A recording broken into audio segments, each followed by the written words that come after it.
কথায় আছে না বাড়ির কাছে ট্রেন মিস, তো আমাদের ক্ষেত্রেও সেটা হয়েছে। আমরা আজকে একটা ঐতিহ্যবাহী জায়গাতে যাচ্ছি। কোথায় যাচ্ছি? আমরা আজকে যাচ্ছি পাহাড়পুরে। হ্যাঁ, পাহাড়পুরে। বাংলাদেশের বিভিন্ন প্রান্ত ভ্রমণ করলেও নিজ জেলার হাজার বছর পুরনো এই ঐতিহাসিক জায়গাটি কখনো ঘুরে দেখা হয়নি। তো চলুন আজ আপনাদের সাথে নিয়েই যাত্রাটি শুরু করি। পথের প্রতিটি দৃশ্য যেন আলাদা গল্প বলছে। সবুজ মাঠ, গ্রামের শান্ত পরিবেশ আর খোলা আকাশ। মাঝে মাঝে রাস্তার দুপাশের মনোমুগ্ধকর প্রকৃতি চোখ জুড়িয়ে দিচ্ছে। শহরের কোলাহল থেকে দূরে এই শান্ত পরিবেশে ভ্রমণের আনন্দটাই যেন অন্যরকম করে তুলেছে। গন্তব্য যত কাছে আসছে ততই বাড়ছে কৌতূহল। অবশেষে আমরা পৌঁছে যাচ্ছি সেই হাজার বছরের পুরনো সভ্যতার কাছে। চলুন একসাথে পাহাড়পুরের সৌন্দর্য উপভোগ করি। পাহাড়পুরে ঢুকতেই চোখে পড়ে সবুজে ঘেরা এক শান্ত পরিবেশ। চারপাশের গাছপালা, খোলা আকাশ আর ইতিহাসের ছোঁয়ায় জায়গাটা যেন অন্যরকম অনুভূতি তৈরি করে। দূর দূরান্ত থেকে আসা দর্শনার্থীরা ঘুরে দেখছেন বাংলাদেশের অন্যতম গৌরবময় প্রত্নতাত্ত্বিক নিদর্শন সোমপুর মহাবিহার। হাঁটতে হাঁটতে মনে হচ্ছে এই পথ দিয়েই হয়তো শত শত বছর আগে জ্ঞানচর্চার জন্য ভিক্ষু ও পণ্ডিতরা চলাফেরা করতেন। ইতিহাস, প্রকৃতি আর মানুষের মিলনে পাহাড়পুর সত্যি এক অনন্য অভিজ্ঞতা।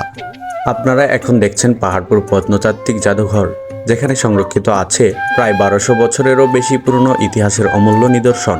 এই জাদুঘরের প্রতিটি বস্তু যেন অতীতের একটি জীবন্ত সাক্ষী।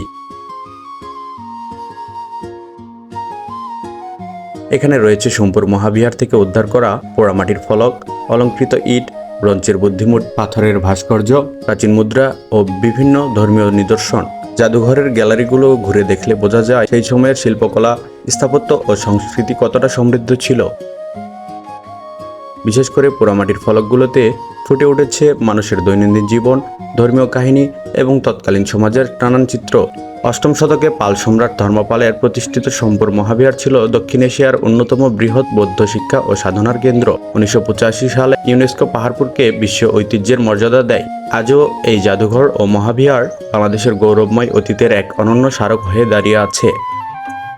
আপনারা চাইলে বন্ধুবান্ধব বা পরিবার সহ আসতে পারেন।